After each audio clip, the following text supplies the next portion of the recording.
room. Let me pull up the stream for the streamers.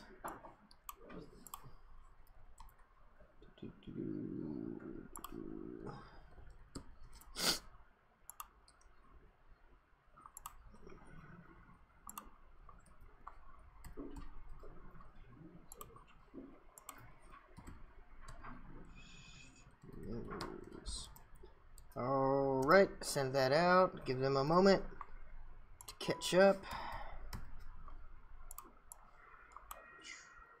Okay. So today is going to be a little bit interesting. What this week originally was going to be was covering Java, and a few of us had a problem with that because it was really kind of out of place.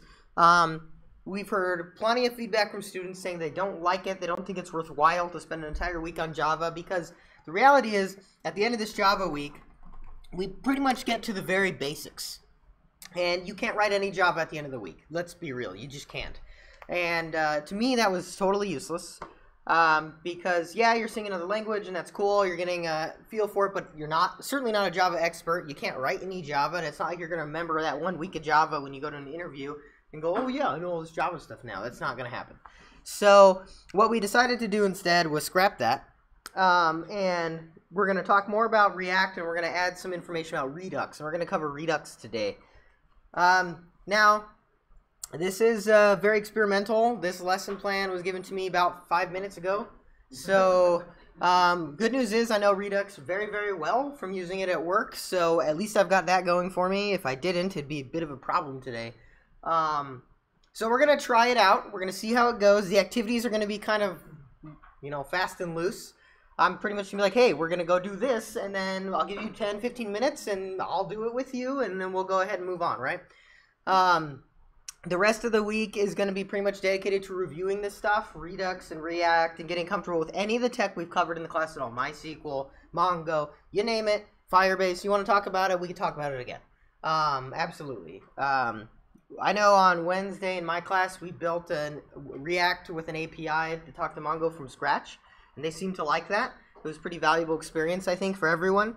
It wasn't perfect by any means, but it at least helped drive home some of the concepts we've covered. So again, that's something you Tuesday, Thursday could bring up to Daniel.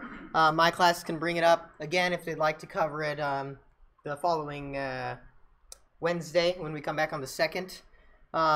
This is kind of a free-form week for now until we nail this down, so we're guinea pigs.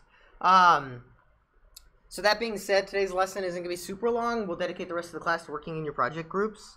We'll probably have, an hour and a half or so to this lesson, then we'll break for lunch or whatever, around noon or something like that. And then we'll go ahead and work on groups and kind of do our thing. And if people just happen to meander off because it's a holiday weekend, I don't think I'd notice, so those kinds of things. So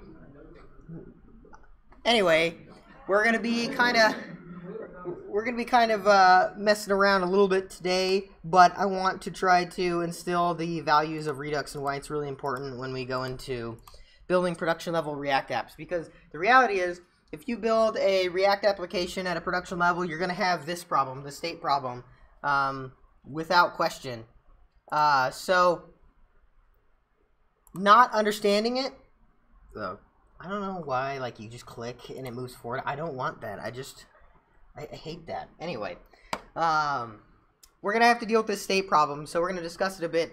Again, if you have questions, please stop me, because there's stuff I may overlook, because lessons plans, even though I'm fast and loose with those, I still use them as a guide to remember, oh, these are the things I really need to talk about for my students. So if at any reason, at any point, you don't understand something I'm talking about, or you want more clarification, by all means let me know. I'm going to try to cover as much as I possibly can. So, any questions about this week, or today, I guess, and then 2 weeks from now, before we get started? Any questions on anything we've covered so far? We can do review now. Yeah, Garrett? Yeah, so I don't know what Daniel told you guys, but I think I'm going to have you guys give us your project plan either on the 5th or the following Monday. It's probably what we're going to do. So it gives you some time to kind of come up with your plan and some of your design and stuff like that. I don't really want you to have to dedicate a ton of time this Christmas break unless you really want to. So that's probably what we'll do, because I actually have no idea when the real date is, so I'm just kind of making it up.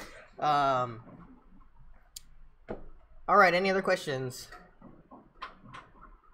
Cool. So, like I was saying, when you get to a production level React app, you run into this problem called the state problem. Now, what is the state problem? Well, as you might have noticed already, as we start building more complex projects, Project 2, for instance, was very complex, you start having to deal with a ton of state.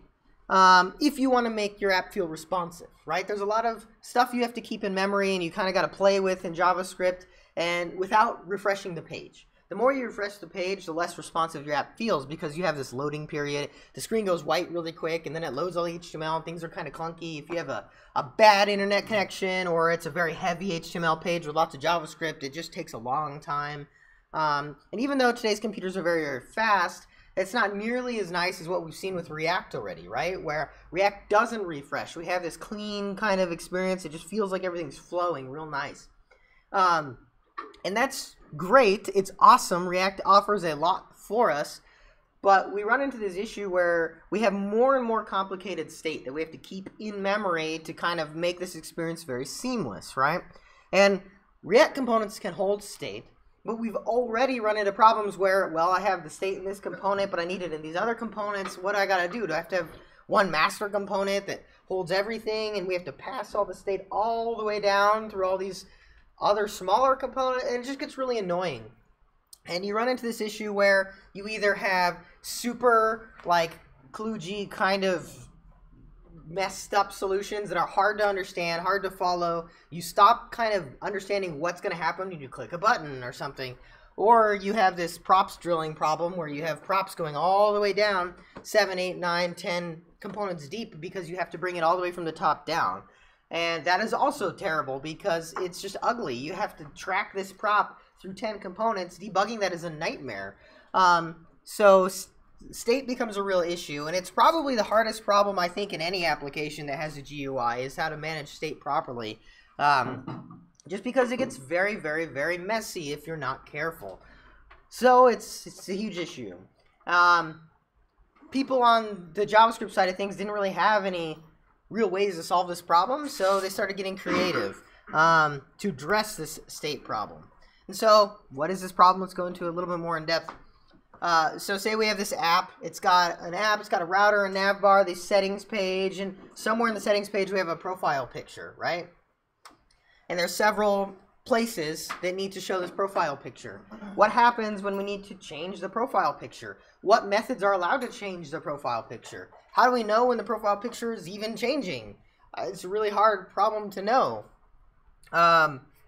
Right now, we'd have to store it in the app and pass it all the way down, several components, several different branches of components, to the very the leaves of your component tree, right? And that's kind of a pain in the butt, because not only is it everywhere, but now we don't know what's actually going to change it. And then when we have to change it, everything's got to be re-rendered, right? So if we go ahead and change it and it's stored in the app, we have an even worse problem that everything under the app, which is literally your entire application, has to be re-rendered. And one of the things we'll get really used to with React is we want to avoid as many renders as possible. So now we have to re-render the entire thing, when the reality is we should only have to re-render the profile picture components themselves, because they're the only ones that actually changed, right? It just so happens that they're a little bit everywhere, kind of sporadic, and we don't really know where to put this profile picture in memory. Like, it's super hard to figure that out. So state management is a huge issue, and it really, really sucks, trust me. Redux is, it's got pros and cons, but mostly pros, I think. Definitely some cons, but it solves this problem pretty well. And among Redux, there's other state management tools, right? So Redux isn't the only one, it just happens to be the one we're going to talk about. This first one is called MobX, which I actually prefer, in the limited usage I've used. And then there's this one called Unstaged, which I've never used, and I don't know that it's really that big in the community anymore. But Redux is probably the biggest one in the community, because it's very, very easy in a way, and it works really well when you're doing it the right way, right? So we're just going to look at Redux.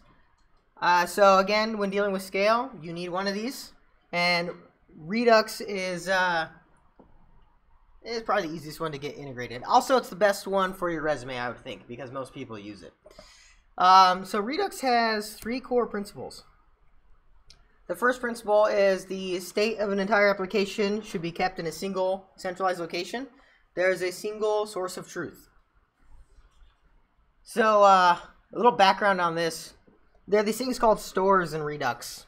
And stores are where you store your state. You create a store when you create your application.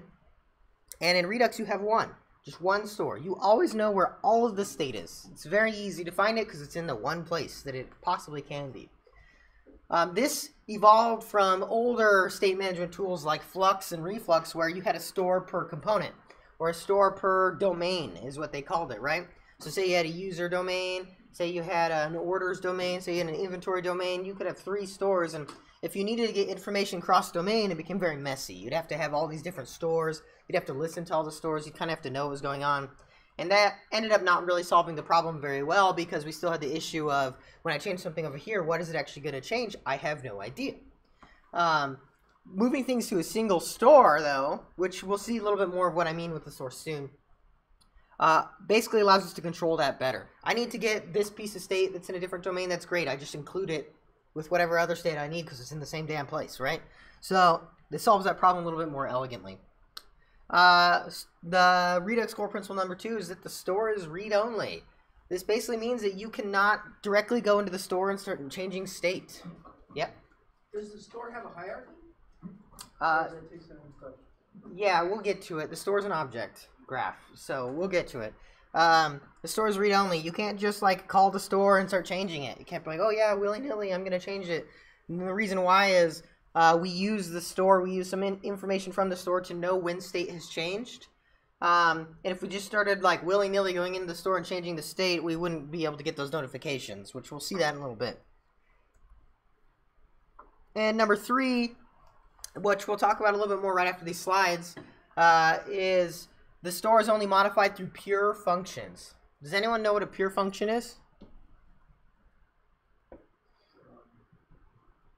No? Okay. So a pure function is basically where we have a function that takes in an input and gives us an output, and for every time we give it the same input, we'll get the same output, right? So f of x equals y. For every x, we always get the same y.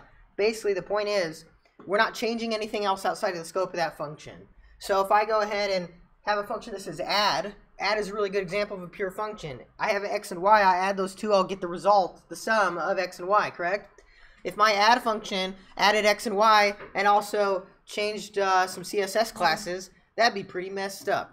That'd be a weird add function, right? We wouldn't like that. It's a very impure function because it does stuff you wouldn't expect that we call side effects, right? Any function that has these side effects where it changes things that you probably shouldn't is impure. Simple as that. So Redux state changes are always pure, which means you get a state in, you get the prior state, you get what you're attempting to add to the new state, and your return value is always the new state. And this is very beneficial because, 1, we can always guarantee what the output of a pure function is going to be based off of the inputs, and 2, we can keep track of all the state changes in memory. So they actually have this cool thing called time traveling where you can reverse the state basically and go back and see. It's very cool because we're not just mutating it randomly. We'll see why this is important a little bit more, and we'll talk more about pure functions, and I'll show you some examples after the slides because I think that's a really important component to understanding Redux. The Redux reducers must be pure. All right, so the three rules, the 3 core concepts of Redux: single source of truth, the application is the state is read-only, and all the functions are pure. Right, the reducers are pure, and then there's typically a single reducer.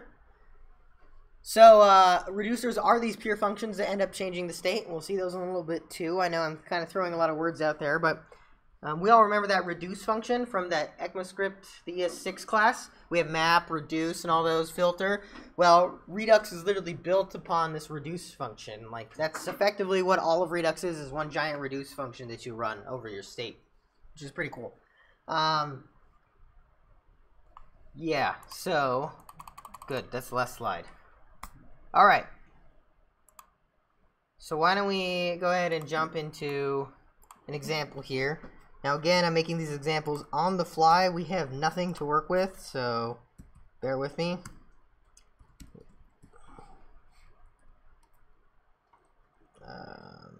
See examples, later, pure. So we're going to look at pure functions first.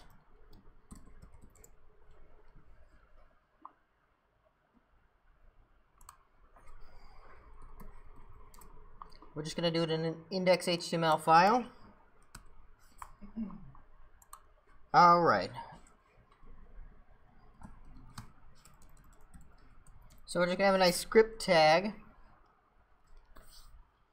Okay, so what is a pure function? Like I was saying earlier, a pure function takes in the same inputs and always gives you the same outputs based off of those inputs, right? So a very simple example of a pure function is add.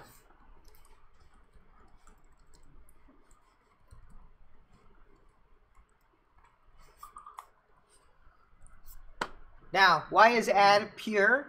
Every time I give the same x in the same way, same y, I get the same result, right? So, say I have add, I'm going to call.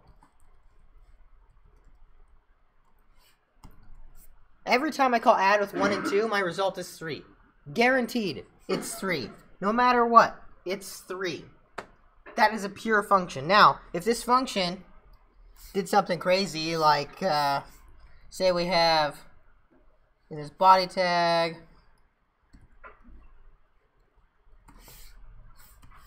should we call this root?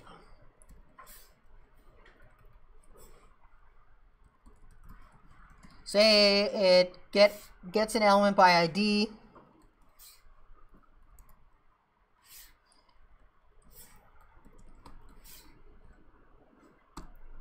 And it calculates the result.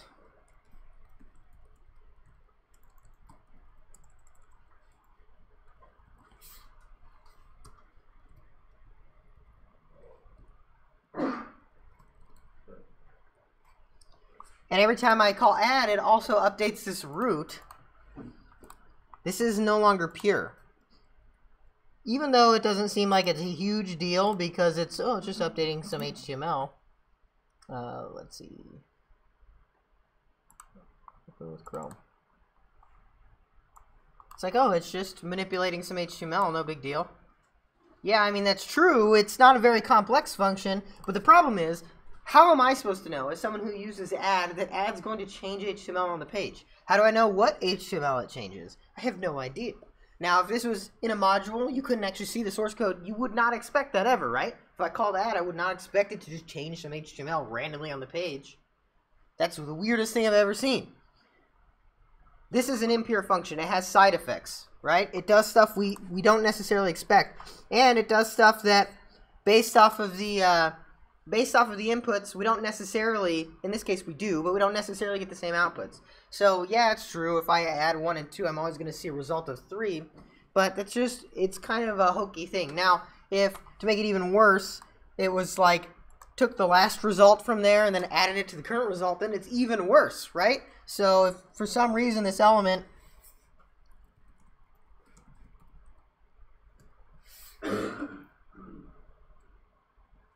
if we did something like times parse int last, something like this, and then we go ahead and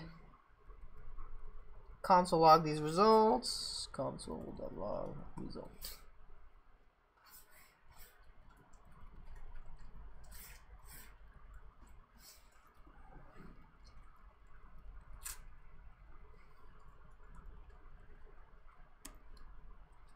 So now if I open up that page,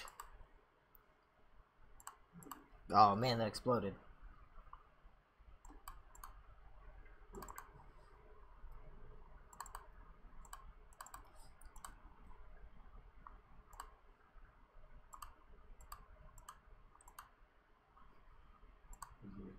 Oh, yeah, I've got multiple lets.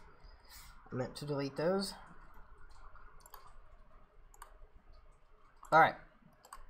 So now, well, I end up with NaN, even better. So now I have no idea what it's going to be, right?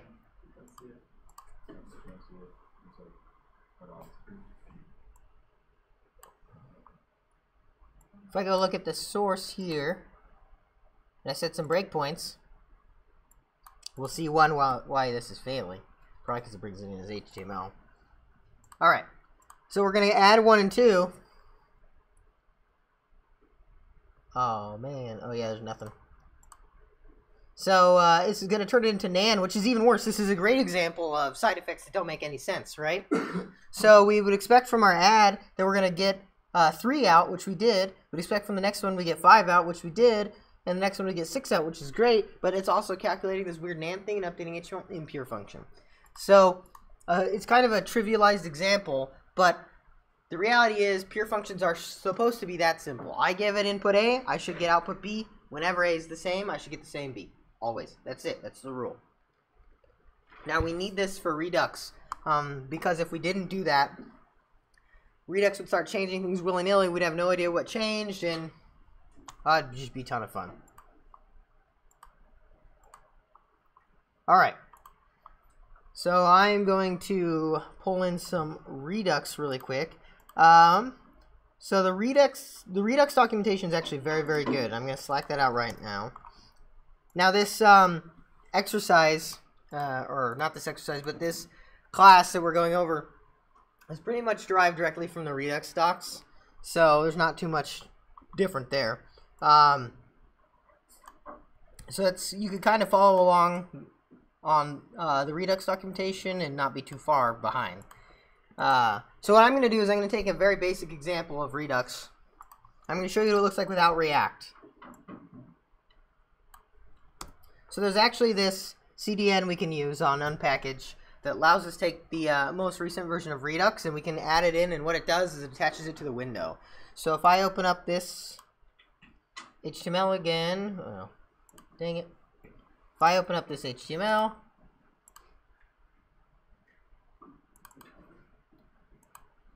and I go ahead and go in here and I do the console, I can do window.redux, and I get basically this module. And this is the same module we'll see when we import it with React. Okay, so another thing that's important to note that I didn't mention yet is that Redux and React are not the same thing. Often people use them together. They say, hey, with Redux do you use, or with React do you use Redux? And that's all well and good, but Redux is totally separate from React. Actually, it has nothing to do with React. It was just built to solve a problem that happens to be a huge problem in React. But as a matter of fact, I use Redux in my Angular applications too. You can use Redux in your Vue applications. You can use Redux with jQuery if you'd like. We're going to use Redux right here with vanilla JavaScript. So it doesn't necessarily need to be tied to anything else. It's just Redux, right? So what is Redux when we actually get to use it? Okay, we learned a little bit about these core principles. We learned a little bit about the problem it's trying to solve, but what the hell actually is Redux? So Redux is a package. It is a module that you can use that helps you create the store. It helps you do all these things, right? So it effectively is just a bunch of functions to do the things we need to do. We create a store. We can compose stores. We can build reducers and all that fun stuff. So how do we set it up, and what does it actually look like in your application? All right. Well, the first part is the store. So we have Redux attached to the window. So we can just do redux.createStore. Now this function actually takes something in right here, and it's a reducer.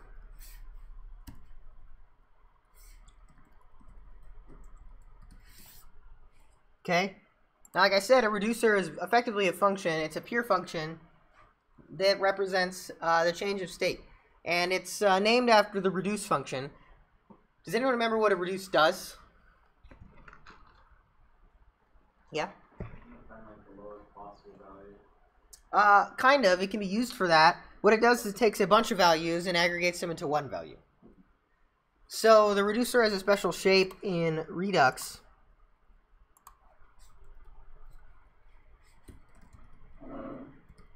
where it takes in state, and it takes in something called an action, which we'll get to in a little bit. Actions are effectively the notification system that we use to tell Redux it's time to change our state, right? So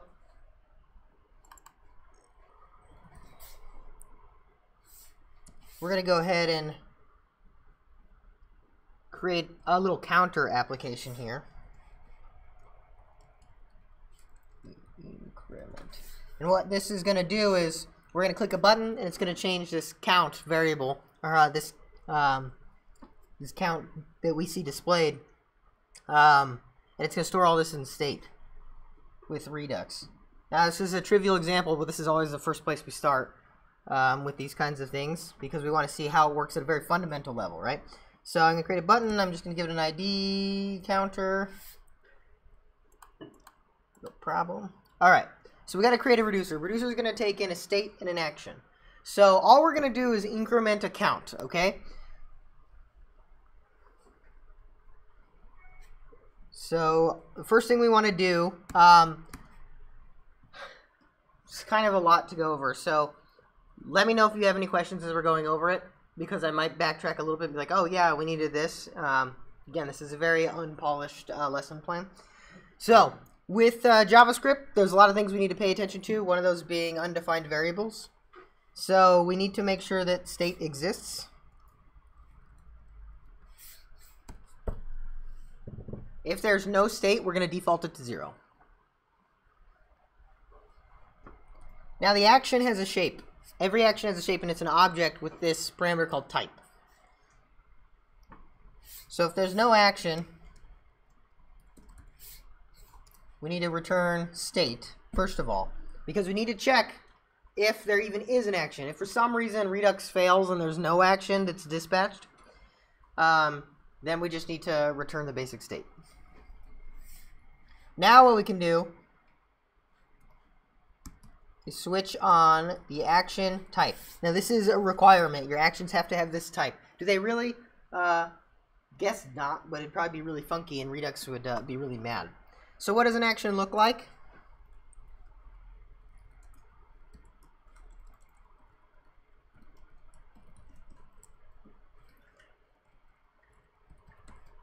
That's basically what an action would look like in this case. It's saying, when we use this action in Redux, we're going to increment something. That's literally all an action is. And we can actually create a function to do that.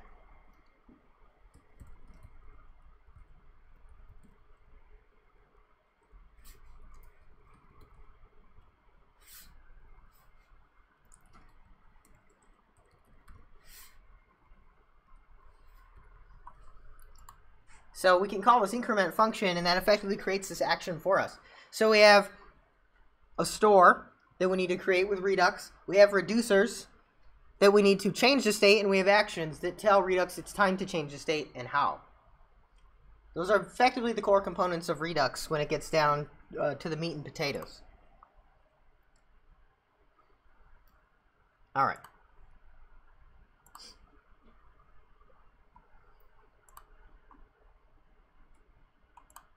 So we switch the action type.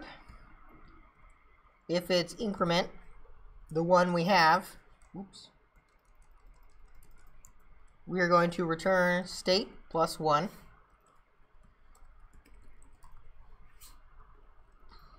If it's something we don't know, we're just going to return state. That's our entire reducer.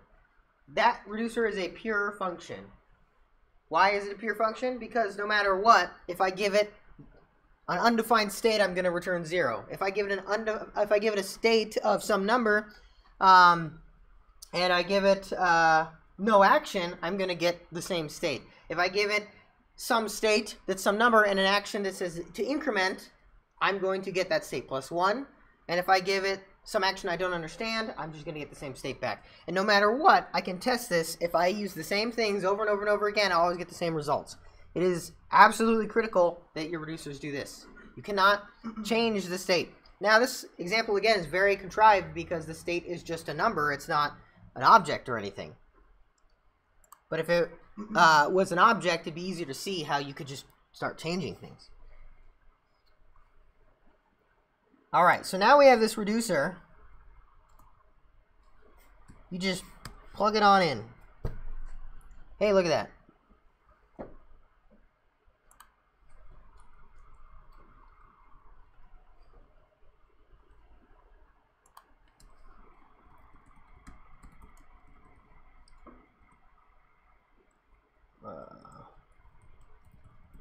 Alright, so let's get the element, get element by ID that we're storing our value in, right? So it's a div called count with a counter.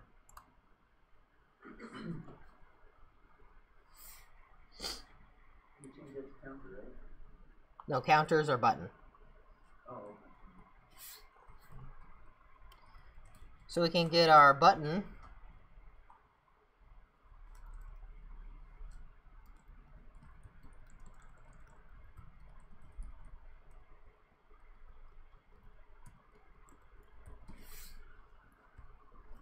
Actually, I'm going to rename this increment button so it makes a little bit more sense.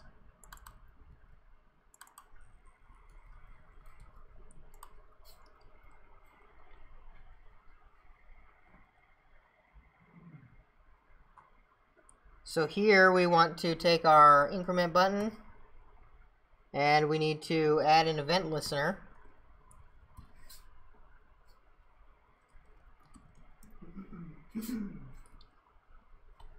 Okay, so every time we click, something should happen, right? Redux should update the state. So we've created the store with Redux, and the store, remember, there's one store, and the store houses all of the actions that Redux could possibly do, right? It is the single source of truth, so we need to use it for everything. So there's this function called dispatch.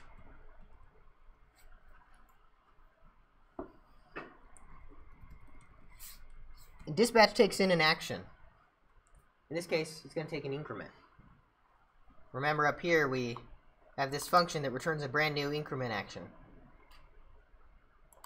What that's going to do is tell Redux it's time to change the state.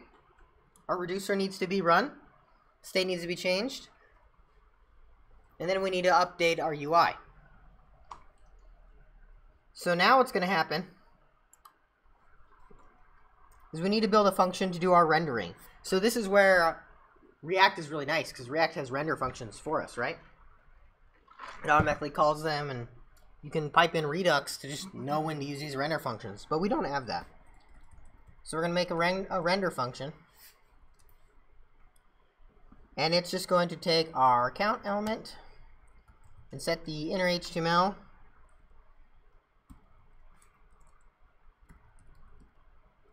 Store as a getState function, which just returns that number. It's going to automatically turn into a string because it's in inner HTML. But this number, or that initial state, right? It's just going to pull that out of state right there. And it's going to update our UI. So this is a pretty complex example for sure. Alright, so we've called the render function, so what should happen now is our UI should update with the initial state, which is 0. So if I actually set this to blank, we'll see what happens. It may not. Alright. There. So it defaulted to 0. A whole bunch of crazy stuff happened. Why don't we actually take a look at this render?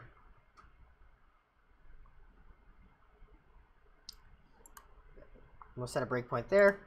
Alright, so the first thing Redux does is actually trigger our first pass, right, through the state. It says, okay, we need to initialize everything. We need to set up our default state. We need to be good. And you can see state comes in as undefined. Our default state is undefined.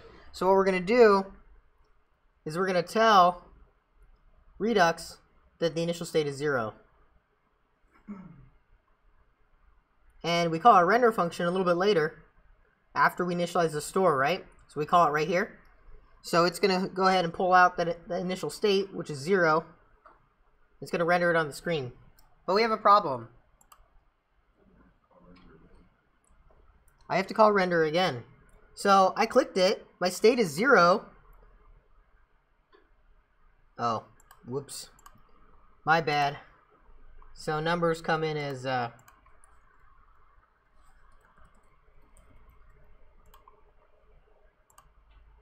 let's rerun this. Numbers come in as falsy. Alright. If I click it, no longer is our state going to equal 0, right?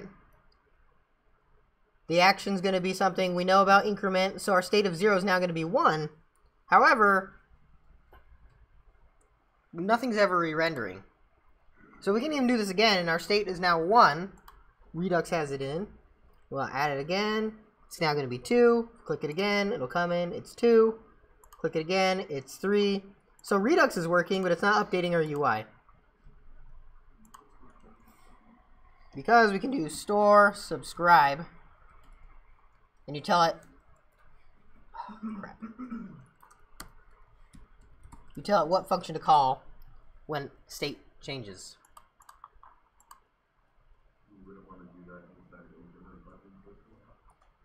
We would not want to do it inside the increment button, no.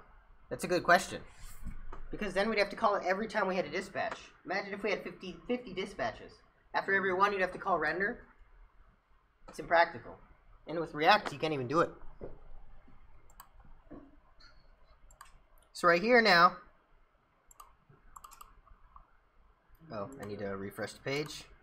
Boom. Now we've subscribed, so our render function should be called over and over. Nice.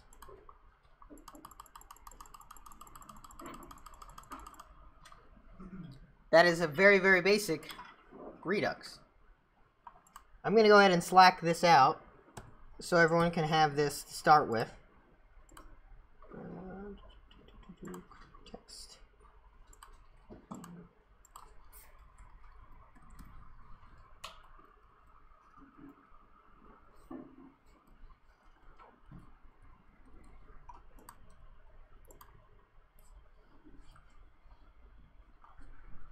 Any questions so far on Redux? Is there any reason why you might want to use Redux instead of like Express Sessions just for that kind of information, or are they two separate things? That's a really good question. Would we want to use Redux or Express Sessions? They are very, very different. Express Sessions do not work at all with React. You literally can't use them, and the reason why is, I mean, you technically could. You could pass the session ID in on every request, but what you have is a session ID, and that session ID is stored in a cookie or something on your browser, and every time you make a request, the session ID is pulled from those cookies, and it's used on the server side to, like, tell who the person is or whatever. One, it's really insecure, because it's just this ID, and anyone can grab it and use it, and now they're logged in as you. But two, we're not really doing that anymore. We're not re-rendering HTML or anything, right? So we'd have to manually grab that session ID and pass it in on every request with React, which we could do pretty trivially. But that's server-side state anyway. So you'd still have to make a request to get the server-side state.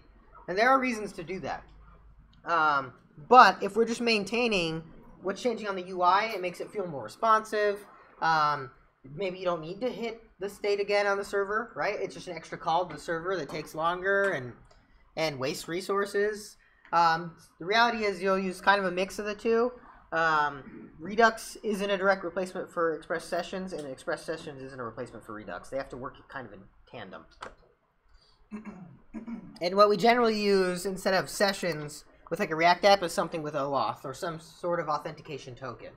And we won't cover that in class, but that's generally what happens. So, okay, so does everyone have this initial Redux page?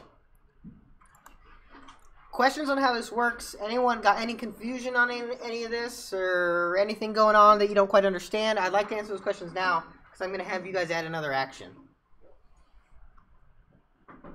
Alright, so what I want you to do, I'll give you about 15 minutes. I want you to create another button called decrement. Add a new decrement action, update the reducer so that when you click that decrement button, it reduces that count by 1. So starting from here, We'll go ahead and do that.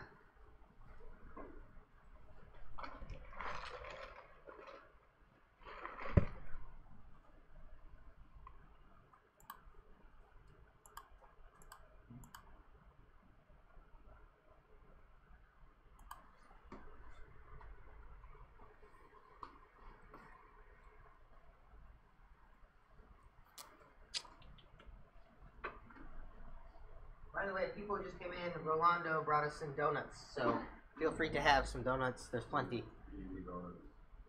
There are plenty. Do you want me to go tell JJ's class?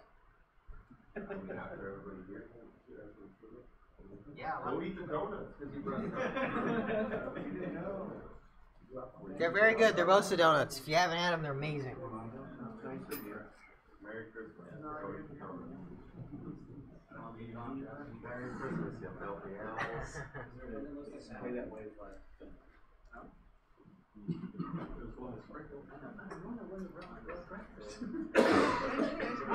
I know, we've been talking about this in class for like 3 weeks. Seriously. I've been saying that I'm going to bring donuts on the last day. Yeah, everyone knew. This isn't news. Tuesday, Thursday is the only people that didn't know. Yeah. Surprise! There's enough for everyone. Very funny. Hey, Ron. Yes, everyone.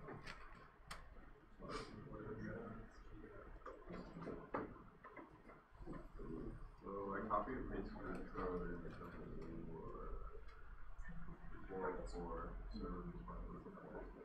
Why are you trying to run it from the server? I just did open with live server.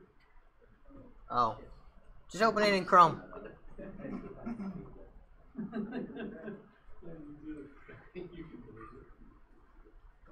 Some very meaningful message. I typed in the header, make the post request, and I got the deal says I got sugar in my keyboard. So it works? yeah. Nice. Now I have to make the UI to Yeah, see that. So your authentication's done, huh? I have to make add delete button. No, log out. Nice. Because it just sign up, sign in, but I have to do that sign. So log out, you need to make sure that you blow away the token from the database. Yes. It's no longer valid. And it's not like expiration in 1 day because you will still have that next day you can take it somewhere. Yeah, I would do like a week or 2 week expiration. There's more advanced things you can do with that, or a day if you want. I mean, you can make it a little shorter. The shorter, the safer, right? But it becomes more irritating. But it's, I like that. Nice. It's no sessions, no cookies, it's just, and it's, every time when the person makes a request, you have to attach that to the header. Yep. And, you can just decide which API you want to play. Yeah. It is nice.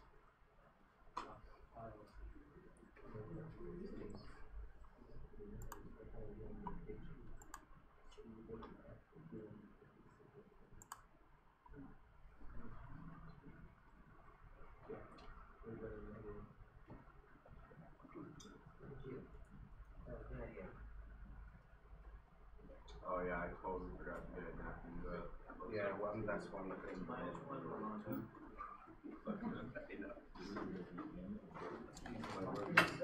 Thank you,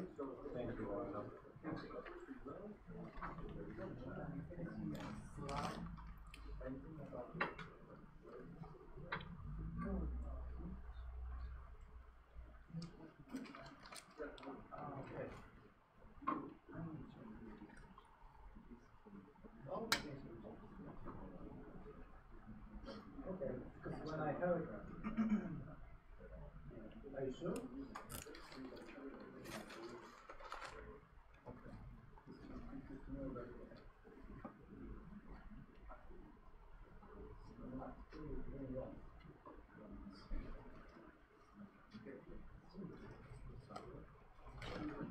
So what's your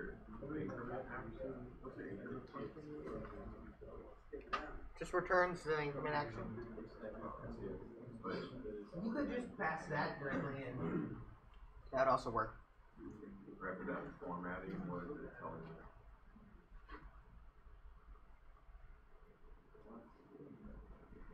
See object spread? It says copy all the properties from this to a new object. So it effectively copies the increment action from the buffer. So I'm returning a new reference every single time, as opposed to the same reference. Not that it matters, but at least not in this action. Well, if we wanted to add like decrement to that same action, we can. And because there'll be two types of them. So one thing I forgot to mention is right here in this dispatch, all you actually need to pass in is the action. You don't need to have a function for it or anything. You just need an object that has that type property. I just do functions because it's a little cleaner, right? But this works just the same.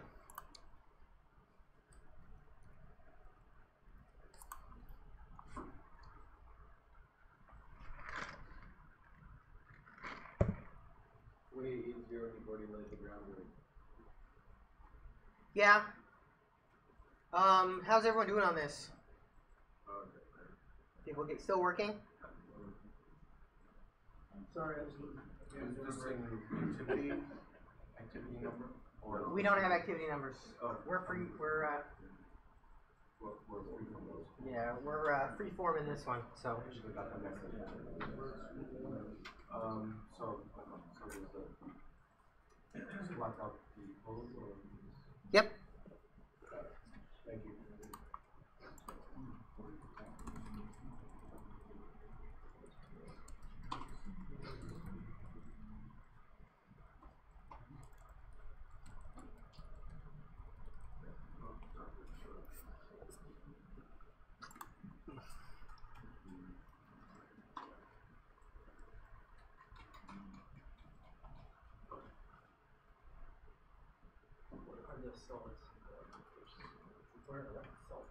Salt. It's used to make a more secure password. When you generate a salt, right before you hash your password, and you add the salt to the password, and effectively, and you generate a hash from that. So there's just an extra component that's not user related to make it more secure.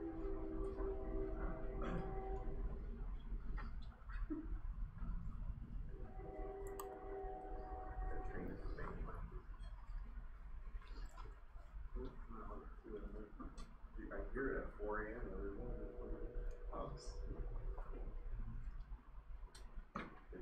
Like every weekday, 4 a.m. consistently passing by. There are no trains near my house, and it's great. This is sound. I've only ever seen it once in the 2 years I've lived there. Yes, that's good.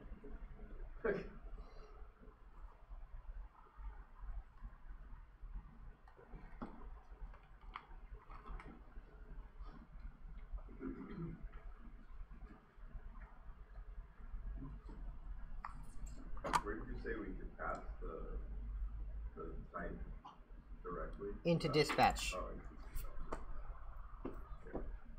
So we have to just pass the object with type and then.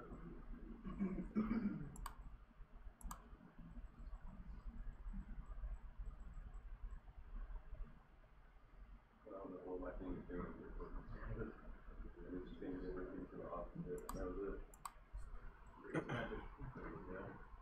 What does it goes down. Wait, yours comes down to And you the. what? It did? 3? When Yeah, 3. you did it at 3 and you pressed it once, it went to 1. There you go. Unless I just clicked it out after you did it twice. Let me go to negative.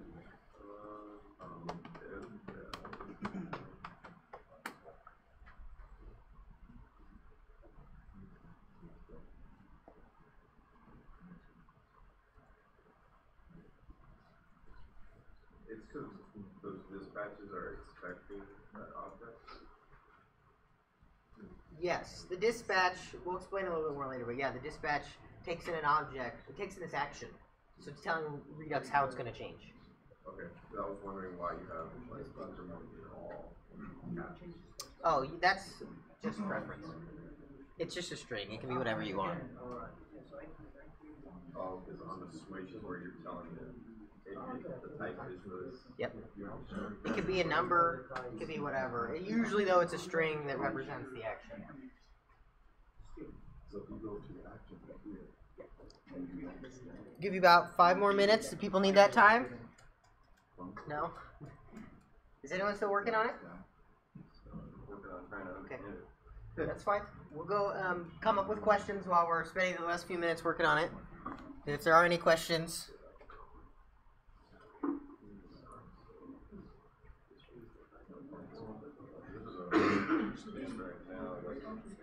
So we're using Redux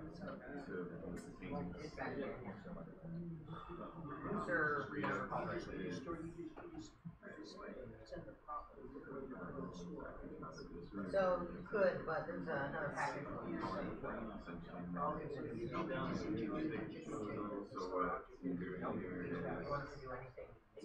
There's a package we use then. That's a good example though. And then we'll show React Redux. So does it So we have a function Not express, but well, I mean, this Redux package. Redux and React, and there's a package called React Redux is very. So when you have React Redux, you also React Redux.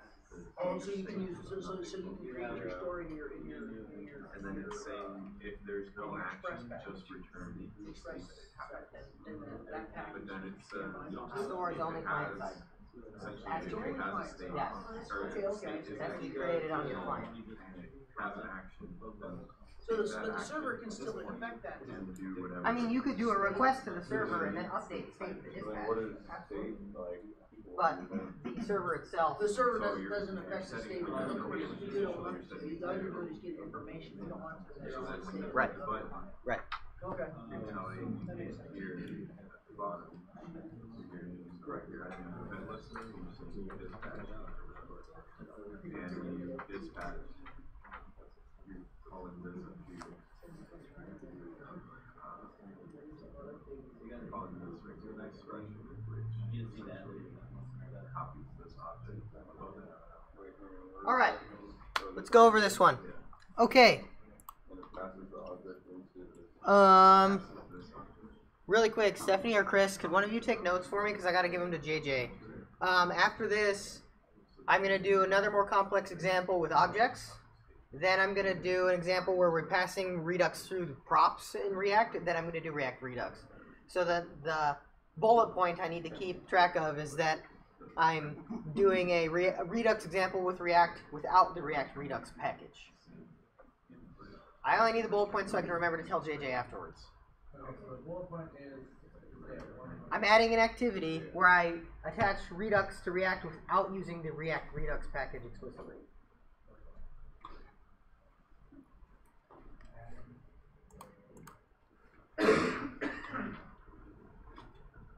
You can just Slack it to me too, even. Just so I can remember. I really appreciate it. Okay, so what did we have to do? We had to create another action to decrement this count, okay? So the first thing we want to do is create another button. And I'll call it the decrement button. Let's create another action. You don't have to do it this way. You can pass it directly into the dispatch if you want. It's just a little cleaner.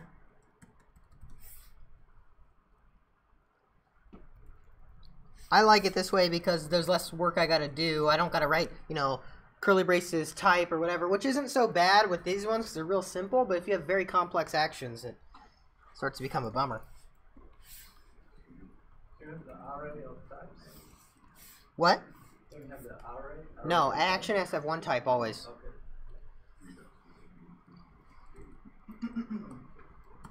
But could you set up an array of types and then select that type within that one action? No. Oh, I mean, yeah, kind of, but you need to send one action. So, yeah, I mean, you could do an array of types, but then it's just going to make it harder for you. Yeah. All right, so I set up a decrement action. I set up a decrement function that I can just use. Now we have to affect our reducer, right? So we can go in and copy this.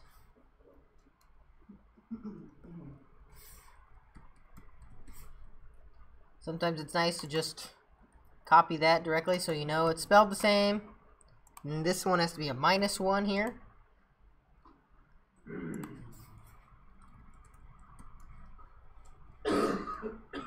document.getElement by ID. So we have the decrement button. And right here, we're just going to copy all this, attach a listener to our decrement button, and call the decrement function. Everyone good with this? So open up this bad boy, I refresh it, I can now increment, and I can decrement. So a couple of things were brought up that I think were good points. One, you cannot pass an array of types. Your actions that you dispatch, so you can dispatch whatever you want as long as it is an object that has type. It can even have other properties, which we'll get into in a moment. But what it needs is a type property, for sure, absolutely. It doesn't even need to be a string. It can be a number or whatever, but best practice is usually a string. It doesn't need to be uppercase. It can be whatever. I usually just do it all caps. It just makes it easy. So this is all arbitrary as long as you have type and it's something that you can uniquely identify, right? It can't be an object because how are you going to tell what object it is? But yeah, question? So if you press the decrement button with that, what you just got is like a random string, would it type out that random string? Doesn't do anything. Yeah, it doesn't send it to 0. Sends it to 0. Oh, actually, no, it totally Actually returns the default state because we don't know what this type is. Right? It's just a switch at the end of the day.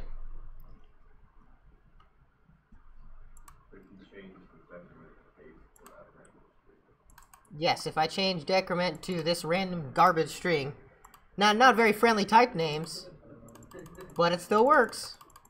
Because all it's looking for is that type to match. And then looking for the function it's going to have to call to do that, right?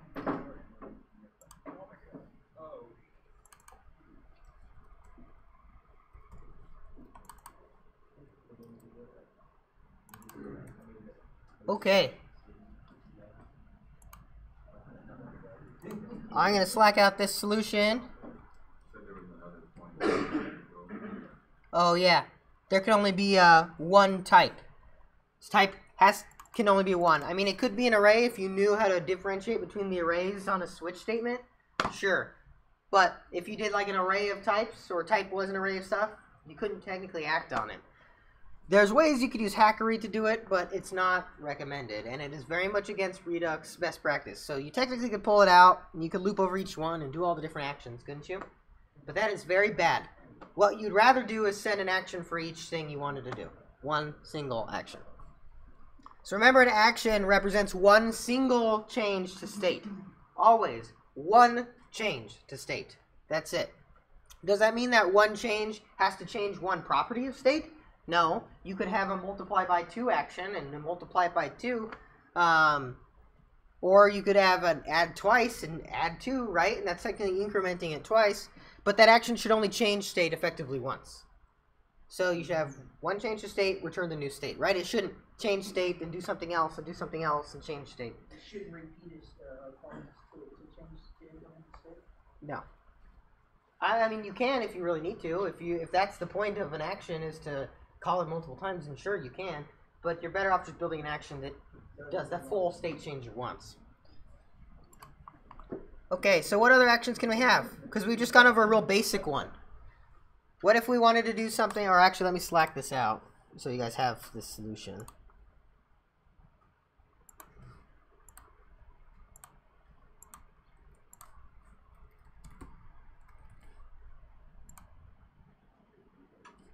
Alright, so I'm going to blow a lot of this away. Now I'm going to create an input, type text.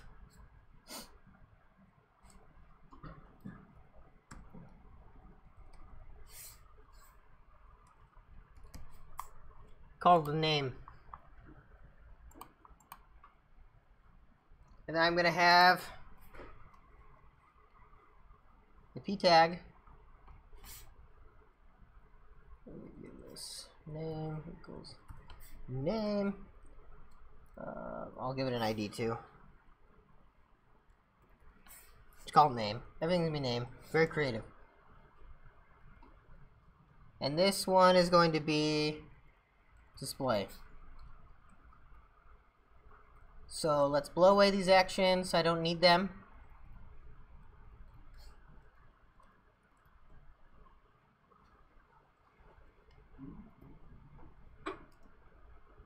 We'll keep render for now.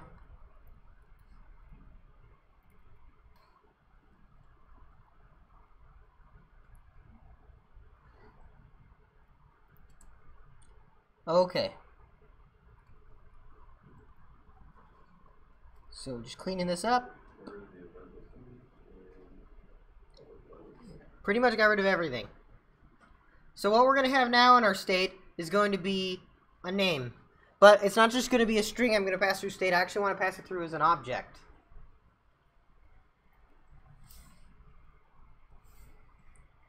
So I'm going to create an object called default state with name set to nothing. Just empty string. And when my state comes in as null, I'm actually going to return my default state.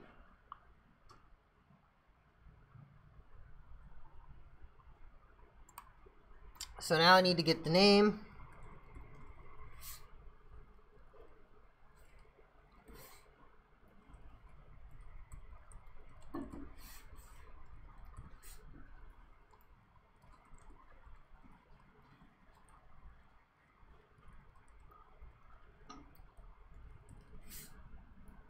I call that display.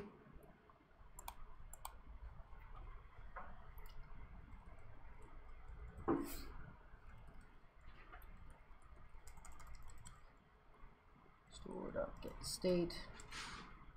So our store get state's actually going to return an object now with a name property. Okay?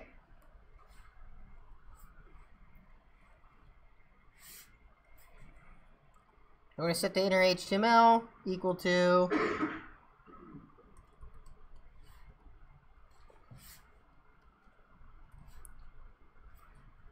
a template literal that just prints your name.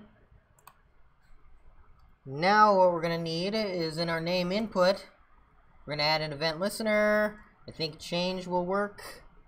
Yep.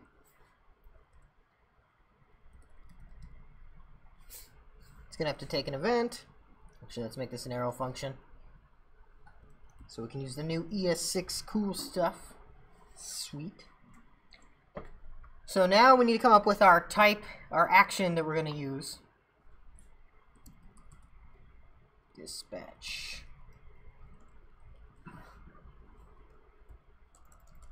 We're going to call this change name.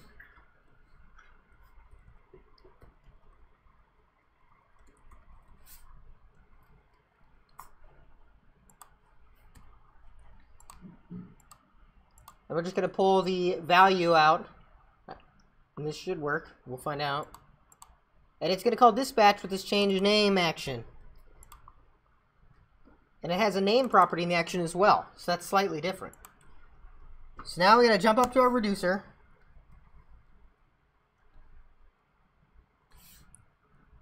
We have to look for change name.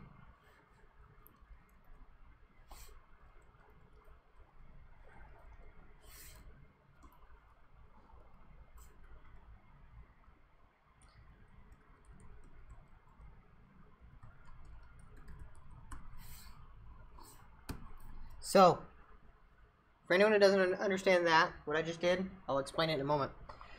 But the important thing is, now the action no longer just has a type property, it also has a name property. Because in this dispatch, I'm literally passing in name. And our state has changed too. It's no longer just a string or a number or whatever, it's an entire object, which is more like what you're going to see in a complex app, right? A number isn't going to, you know, summarize your entire state in an entire application. You're going to need some form of an object. So what should happen is, when I change that text input that's supposed to represent my name, it should then update this display. because this render is going to be triggered.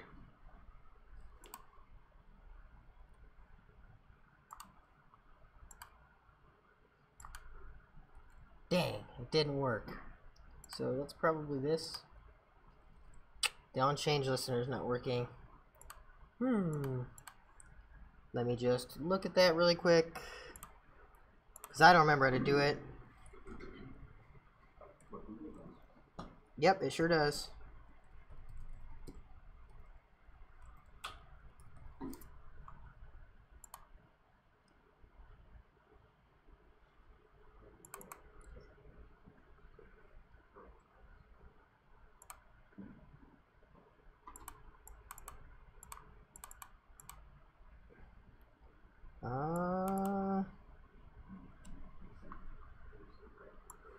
It says it should work.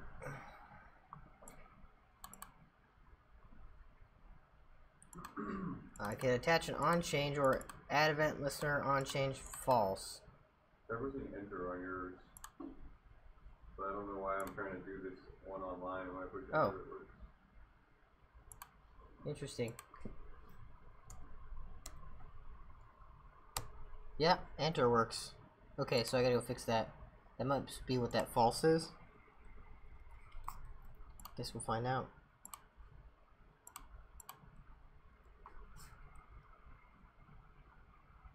It's like an on blur is what it is. Anyway, that still works for this example. So we should have a target value, which is going to be the AS there, and it should change that name. So if I go back here, I type in Carson, my name is now Carson. Now what happens here in this reducer? Why don't we take a look? So we dispatched our new name.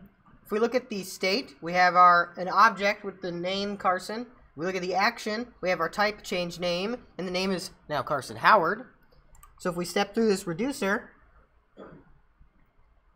we have an action, everything's good, it's going to match there, it's going to copy the existing state, which is nothing, and then overwrite the name property right here, right? So the first thing it does is copies the name Carson, and then I'm telling it to immediately overwrite that with Carson Howard, and it returns a new state.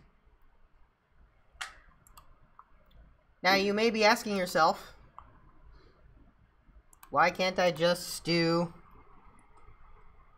state.name equals action.name and return new state? Could you do that? Obviously not. I'm trying to trick you. Why can't you do this? Can anyone wager a guess? Because it's a constant? No, state's not a constant. Default state is, but I'm not calling default state. State's passed into a function. This is not pure function. This is not a pure function anymore. Because what it's doing is taking the state value and it's changing it. A pure function says, if I put something in, I'm going to return the same thing out. And technically, I'm changing the state I'm passing in. So you can argue it's kind of pure, but a pure function also does not act upon any of the input values. So going back to the add example, if this were similar to the add example, if I were to add x and y, but before I added x and y, I changed x to be 3, and for some reason you needed to keep x after the call to add, now x is different. We've changed x. X is a completely different thing now. And we can't do that. So if you want to use Redux and you want to be able to properly change the state, you need to have a new object every time. There's a couple of ways you can do that. You can do what I did, which is this destructuring, which is the easiest way to do it. Okay, this is the object spread. Take everything out of state that exists and then overwrite the name. You can most definitely do that. That's the easiest way. The other way, some of you may have seen this thing. Ah, crap. Object assign.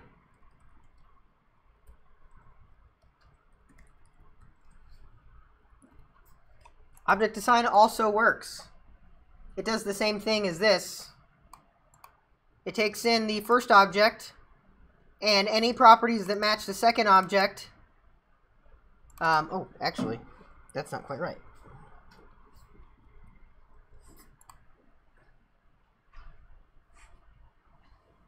It takes the first object, takes the properties from the second object, and any of them in the third object that exists now in the first object, it overwrites. And gives you a new reference. So if I refresh this,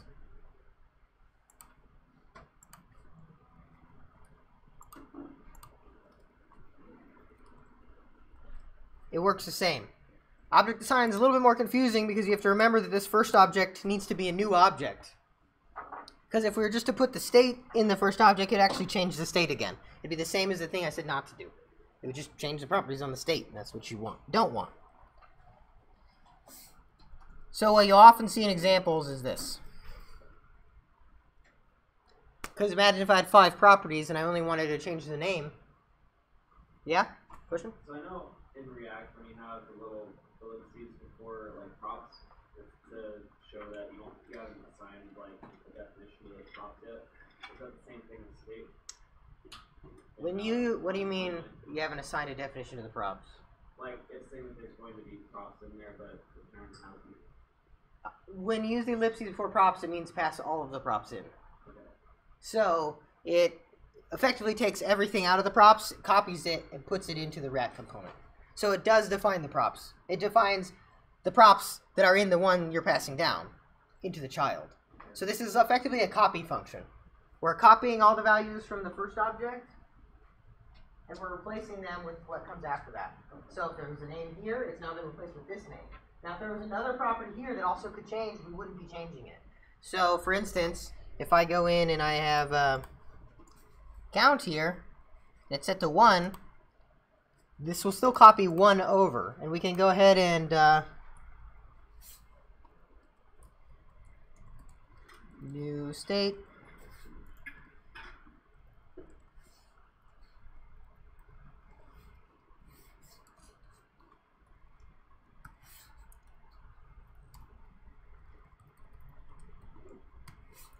So we can actually show in our reducer that one there will never change.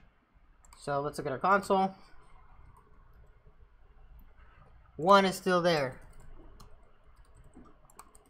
And notice that 1 never changes. We're copying all the properties from the original state and overriding any we specify after that. And they have to come in this order. And if you hadn't put the const there, the 1 would what? If I hadn't put the const there, Would the 1 change? I only put the const here so I could log it before I returned it. No, it wouldn't make a difference. We could see that too, actually. I'll do it even better. We'll do another pdag, id, equals count.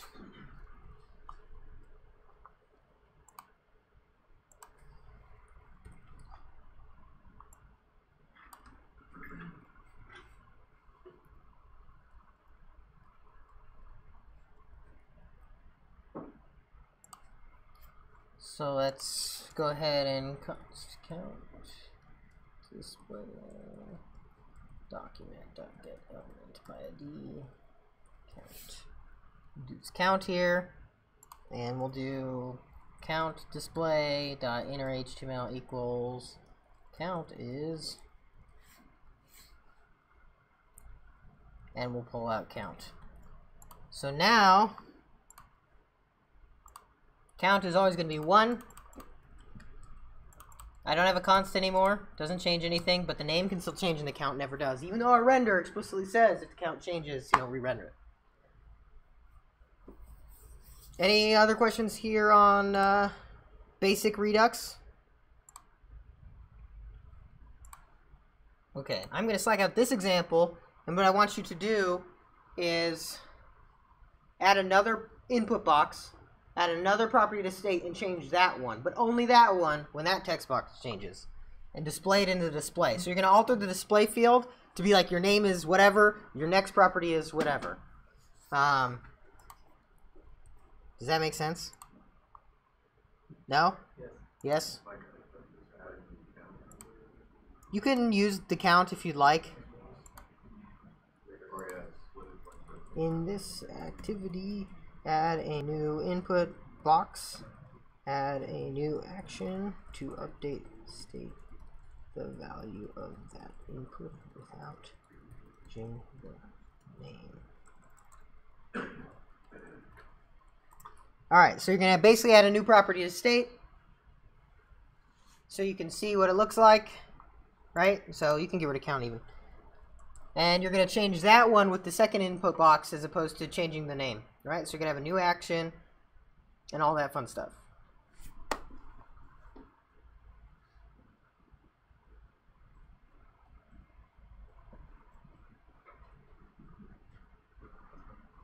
Good so far. We're just doing raw redux. We did one with the count.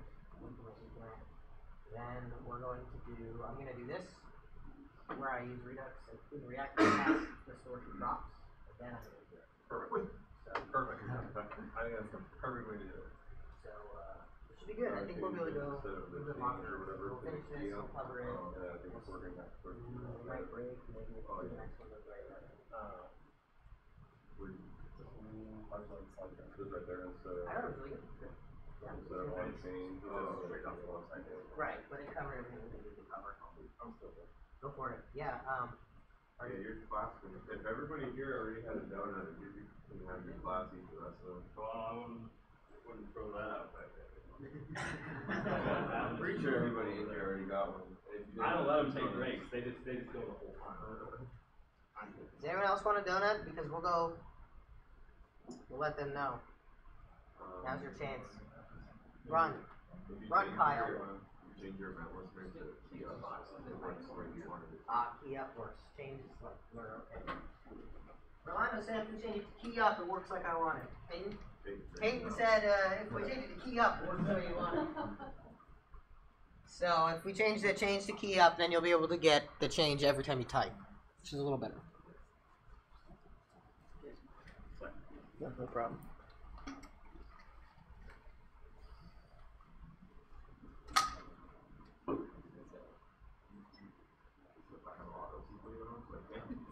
Yeah, I can't see those stupid boxes changes. Plus, Thank you. too good. Put it down, line break. What if you could just move that? Yeah, line break. Oh, you need to turn off.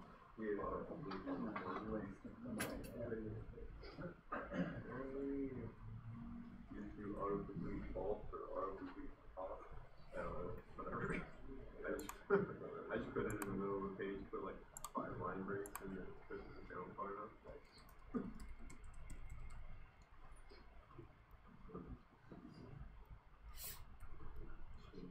Add another box and change something else.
Mine, I actually just had space in the ID for the last name, so I knew that it was no sort of plan to.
Yeah, like the display that animation. Oh, I guess I split it into two different displays. I think when you copy that, where you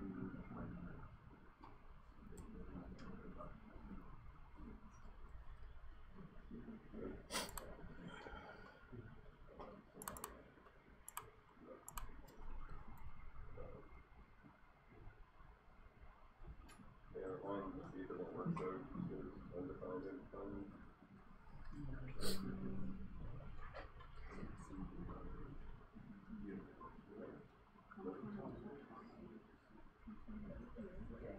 We will after we do lunch.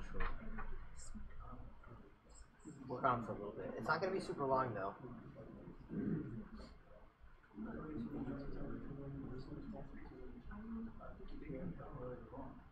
We're gonna fill more Redux stuff.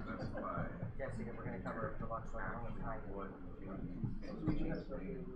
Oh, and here, yeah. So you may only get 30 minutes.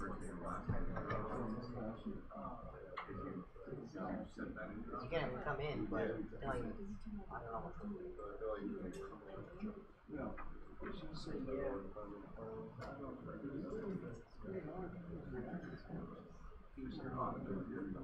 Yeah, it's probably not a bad thing for Matt to show up anyway.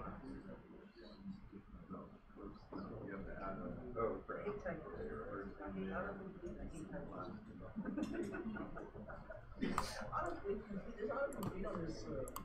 MS code really Sometimes. irritates you because if it doesn't find what you want, if you're typing and you don't notice, and it's not, you just want the short word, you hit enter and it puts in some function calling like, what? That's not what I typed. Yep, it happens to me all the time up here. All right, let's go over this example. Everyone finish? No, we're still working on it? Okay, well, we're gonna jump in and do it together. So what we're gonna do is we have a name here. We're gonna split it to first name and last name. I heard that one. I think that's a good one. So we're gonna change this to first name. First name. First name. We're gonna copy it. Do a last name.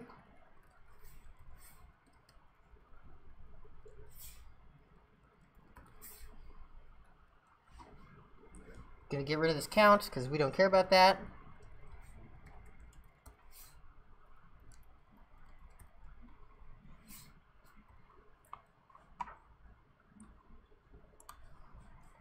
This is gonna be changed first name.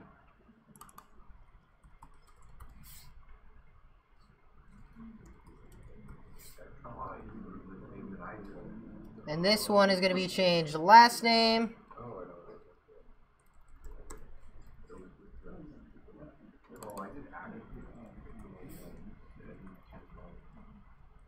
So now our actions are set up.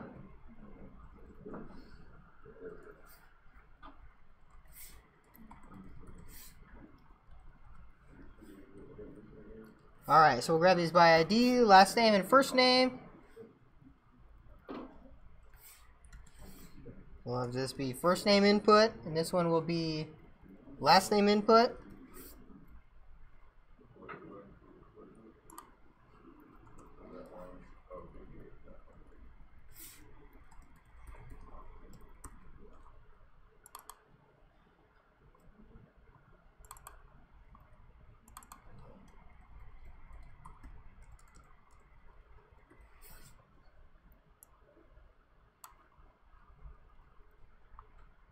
And this one's going to be the last name input. It's going to change the last name. And then right here, our name is going to be the first name. We'll just make it real simple for now. And the last name. And let's check it out.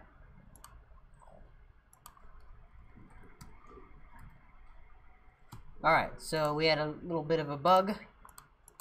And oh, that's why. Yep, these got to be first name. And these got to be last name. Because remember, these have to match what we're pulling out of our action. So I'm pulling the first name and the last name out. These need to match the first name and the last name. So if I refresh, Carson Howard. And our on change is on tab, right on blur. So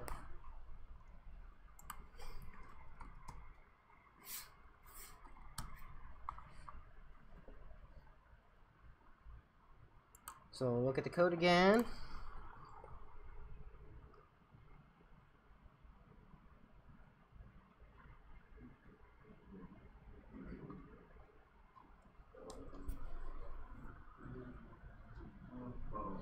Any questions on this activity? What we had to do?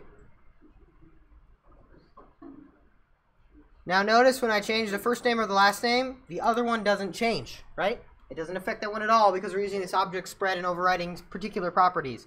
And that's what we want. The state should only change exactly what that action tells it to change. Now, or the reducer should only alter state in the way that the action explicitly tells it to. You shouldn't do anything else, because then you start getting weird side effects that you don't want to deal with. Fist of 5 on Redux so far. Is it feeling pretty simple in terms of what we've learned in this class? Would I be able to do it from scratch now? No, that's okay. I don't expect you to yet. I've been doing Redux for a long, long time. So, you know, I've set up a lot of projects with Redux, so it makes it a little easier for me. But it is hard to set it up because there's a lot of moving parts. One of the biggest complaints with Redux is the boilerplate. I have an action, I have this dispatcher, I have a reducer, I have to set up the store. If I have default state, I got to set that up. So there's a lot of boilerplate, and people don't like that about Redux. That's exactly why people don't want to use it. That's really the only drawback. Otherwise, it's very nice little library to use. So I'm going to slack this out, and I will be uploading these things to our repo before I leave today. What we're going to do now is take a look at how we can use this in React.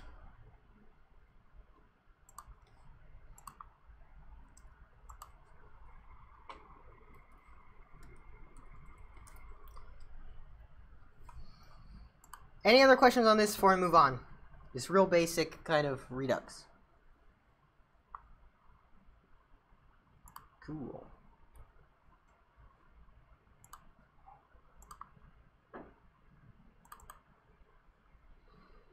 All right. So what I've done is I did a create React app,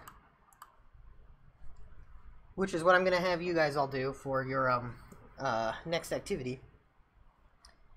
And I simply installed Redux. Boom, that's it. Nothing more. Real simple. And then, if you were paying attention to what I was doing while the activity's going on, you'll notice that I had this real ugly page I made as count as 0 with increment. So that first activity we did where we took raw Redux and we just incremented a count, so we're going to go ahead and now do that in a React app. But we're not going to do it the way you would normally do it. We're going to do it the hard way, which is a very manual kind of, we're passing the Redux store through props. So the major difference between this Redux right now and Redux the way we just did it is we have to take this Redux store, we have to create it, and we have to pass it down through the props, right? And then we have to tell React that it's got to re-render somehow. That's kind of the hardest part. This may or may not even work. I don't know, I've never done it this way because you're not supposed to. So let's do our setup. Actually, we're going to do this in a separate file. We're going to create a new file. We're going to call it store.js.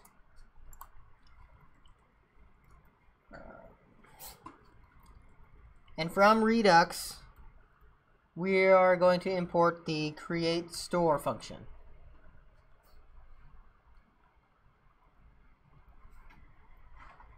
So, the first thing we need is a reducer.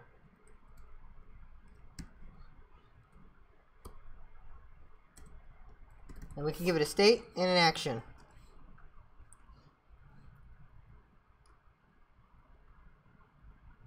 So our state this time, we're going to do the same thing with the count, but we're going to give it a default state and we're going to make it an object. So I'm going to assign the default state first.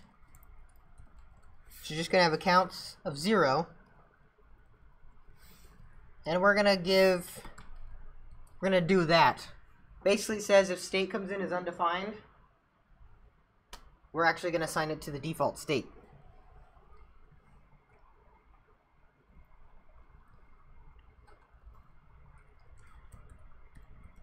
And we can also define an unknown action.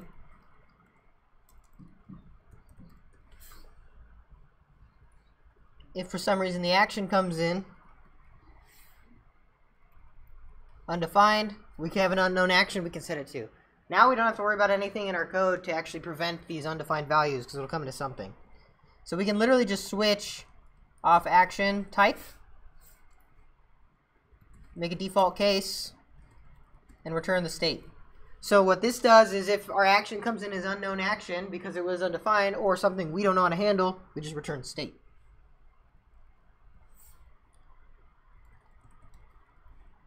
Now we have to call our create store, pass in our reducer, and then we'll do export default store.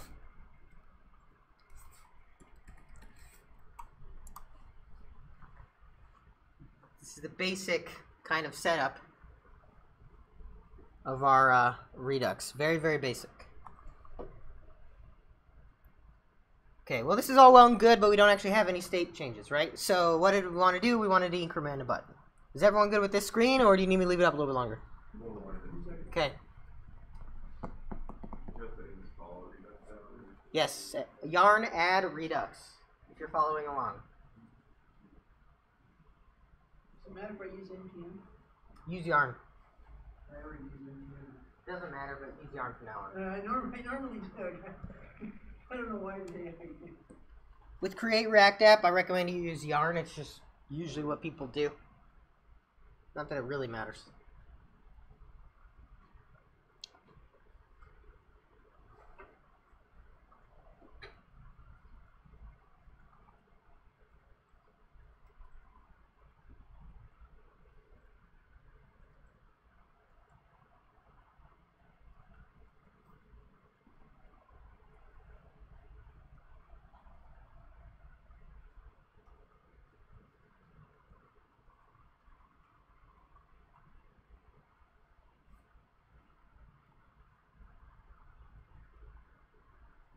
Everyone good?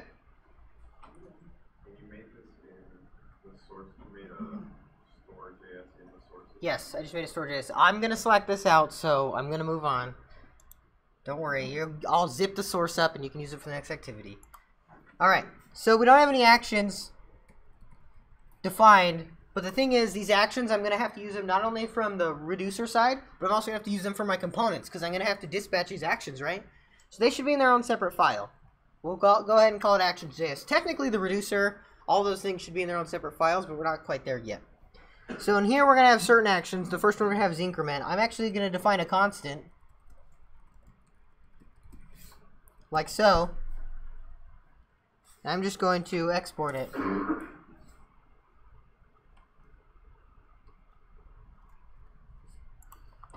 That's technically all I have to do. We're just saying what actions are most valuable, right? What actions do we actually support? So here in the store,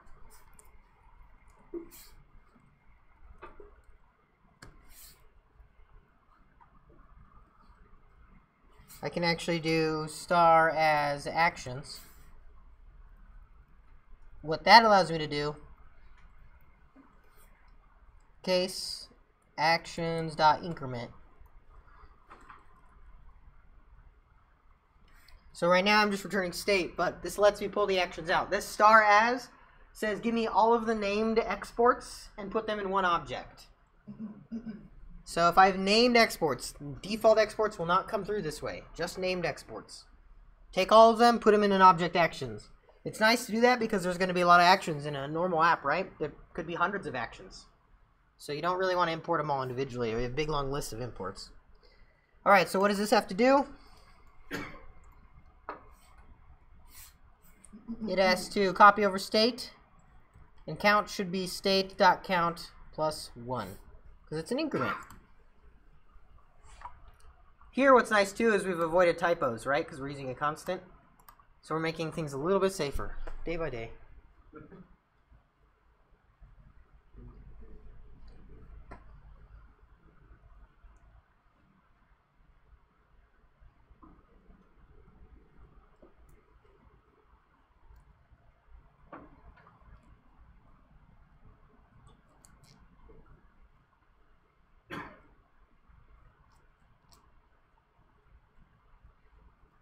Everyone good?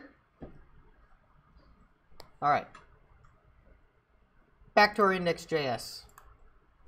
We have a store that we can just go ahead and import from our store. And we're just going to pass it into our app as a prop. Now, This is not how you normally do Redux with React, but I want to show you how it kind of works under the hood, effectively.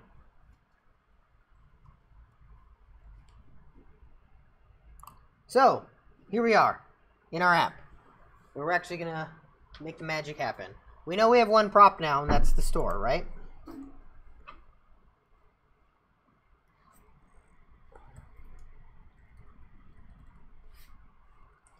Let's create a handle increment function.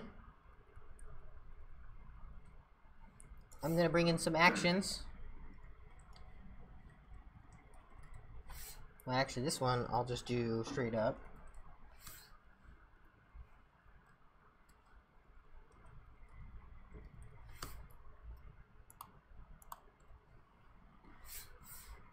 And in this, we're going to do this.props.store.dispatch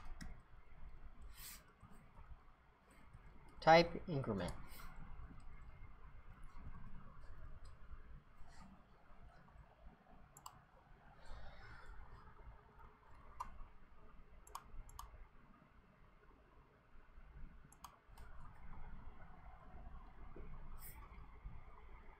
So right here we can do on click, on can play, okay.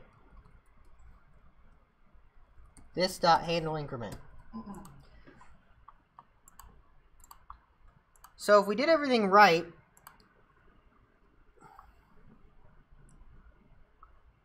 we theoretically should be able to update our reducer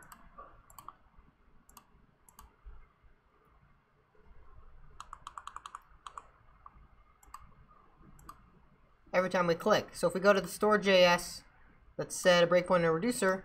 I click, increment, our current state count is 0. We're going to add 1. Great. But it doesn't update anything. Oh, we're back to square one. Bummer. So this is the part where, let's see.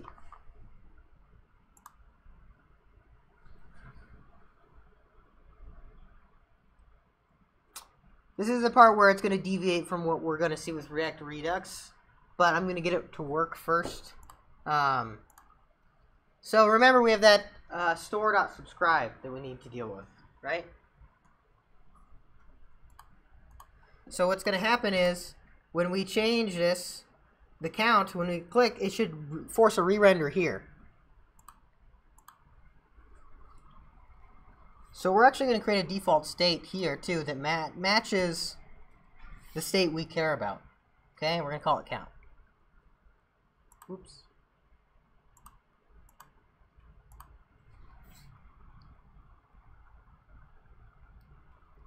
And right here we're going to do this.state.count. And then on component, or component did mount, after we've mounted, we're going to do this.state, or this.props.store.subscribe. It's going to be an arrow function. We're going to do this.setState.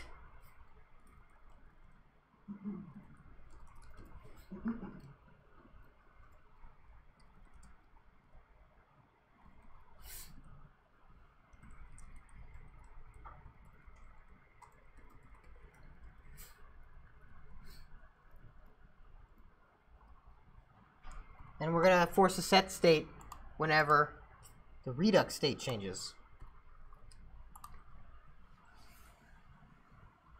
So basically what we're doing is after the component's mounted, we're going to subscribe to the Redux store, and we're going to say every time it changes, we're going to get the state, and we're going to change the React component state.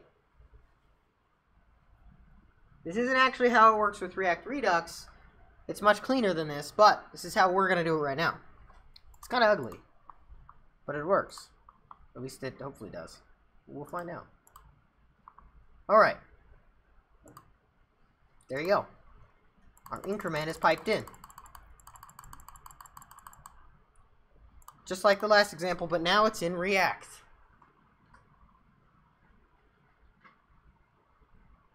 That's great. We love that.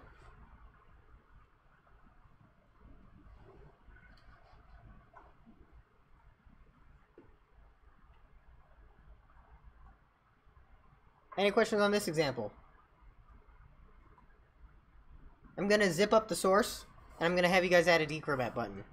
We're going to do that whole rigmarole again, just so you can see what it feels like in React.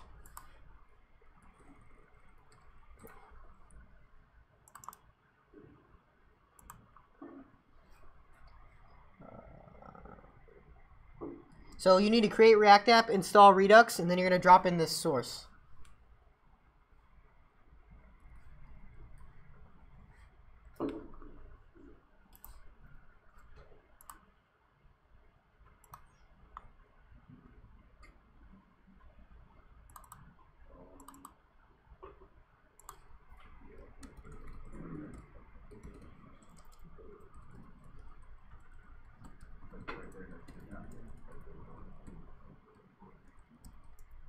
All right.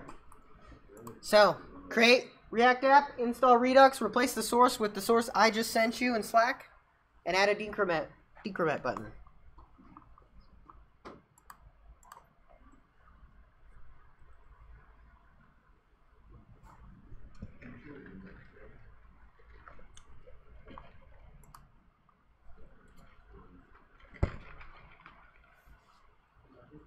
Yep. What was that?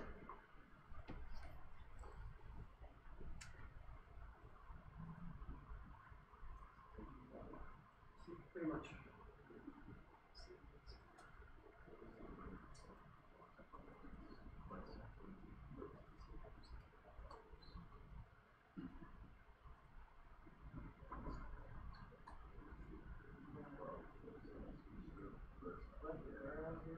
Yeah, I was just doing more, but I said, wow, I was trying to fix for everything in favor.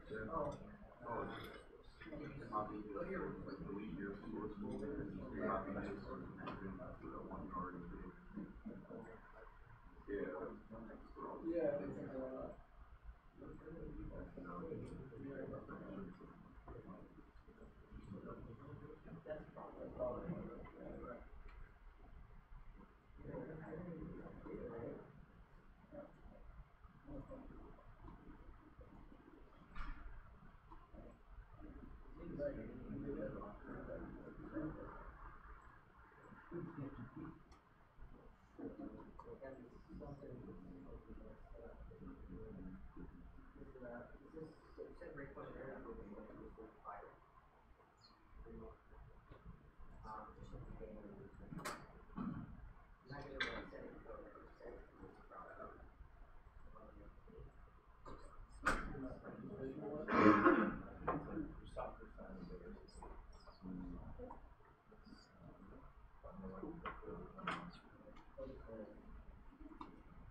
Oh, triple equals there. It's undefined, not the double equals. Double equals catches undefined and null. Triple equals just check explicitly for undefined.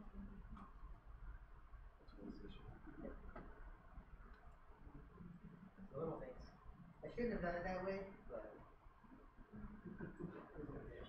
Okay.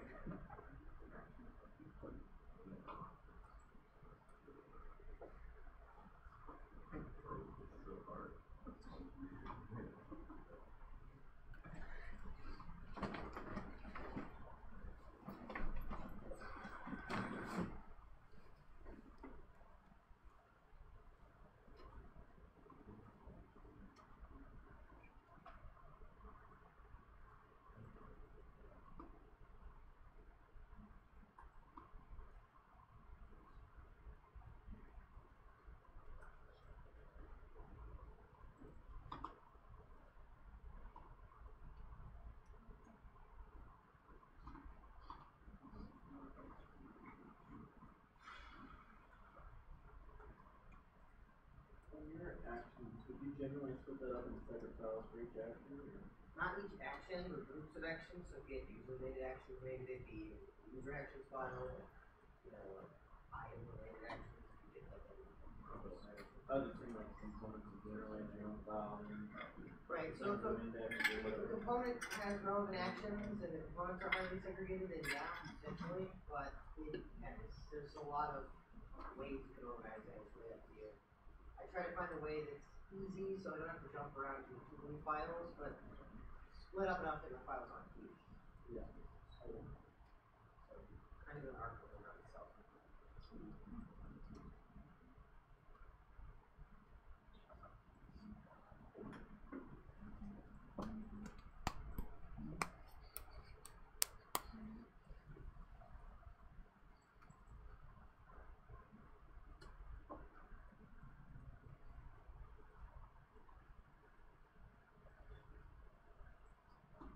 What exactly is this Redux doing? Storing that state for you, and then telling your app to re-render when pieces of the state have changed. So, for instance, if we had another button that would change the name because we're not listening for the name, it wouldn't actually re-render the application.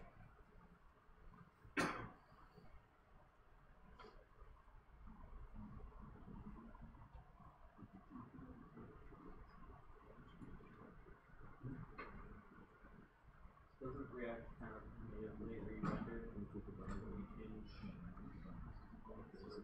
When you change state, yes, but the point is we need to share state amongst a ton of components. And we don't necessarily want to do that by passing the state all the way through. So one component, it doesn't make any sense. When we have a complex app, Redux starts to make a lot of sense. The other thing is the way we're using it here doesn't make sense. Right. But the way we're about to do it after the break makes a lot more sense. And yeah, obviously when you go through this entire process, you would not. Yeah, you would, exactly. Like a simple if statement.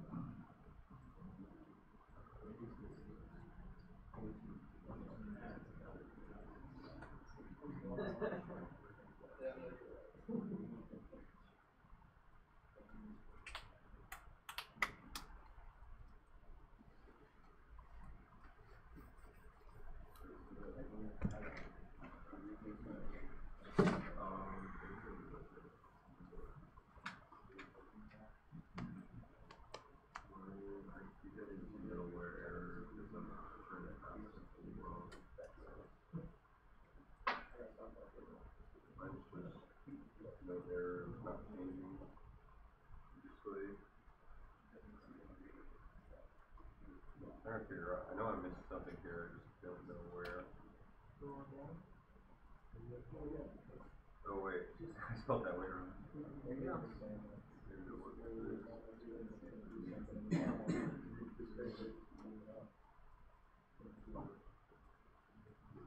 There we go.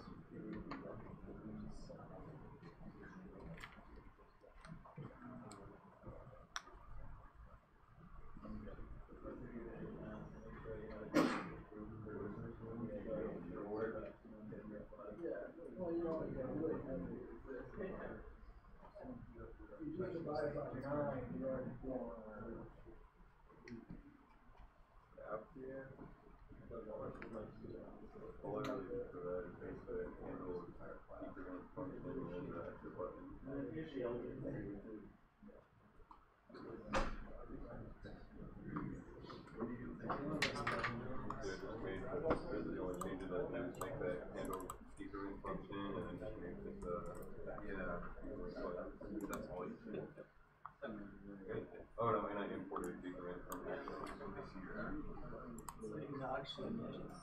Yeah, I exported another one, but at the top of my thing, I'm saying import that as one with the star. So, and then I'm calling it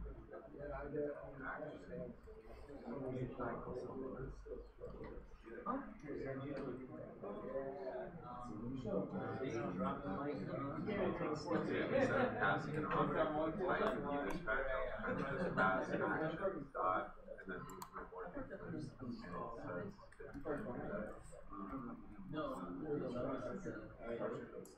So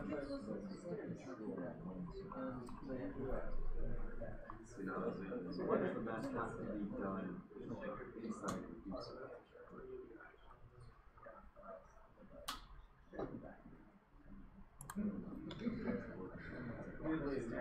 My triceps already too.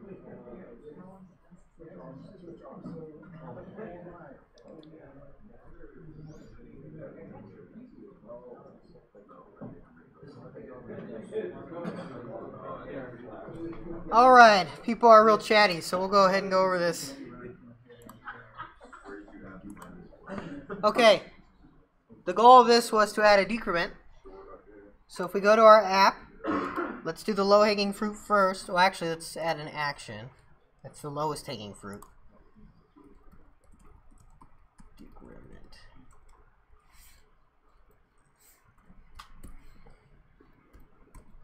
Alright, now we have a decrement action. Now if we go to our app, we can prepare for that. Copy handle increment. We'll make handle decrement. Decremer.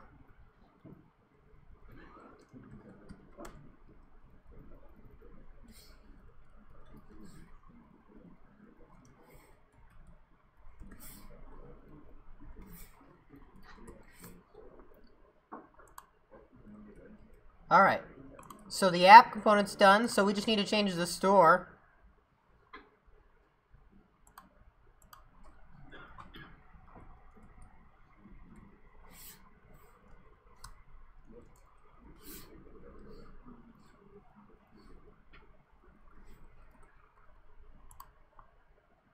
So with the store, we just add another case for decrement. And we should be able to come here and, oh, we have a decrement button.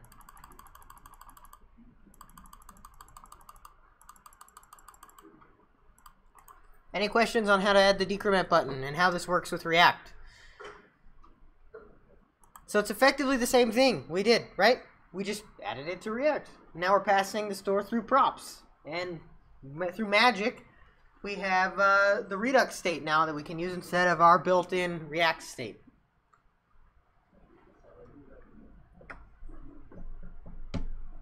All right, we're gonna go ahead and take a 45-minute break for lunch. 12:45, we'll come back. We're gonna do a couple more things with Redux, and then we'll have a little bit of time to work in our groups.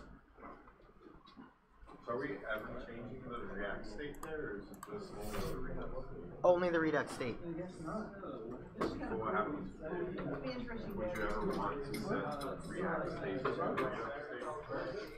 Yeah, there are times when you still use the React state. Yeah, that's true. Kind of a different problem, but yeah, there are times when you do both. I'm gonna shut down the stream. Like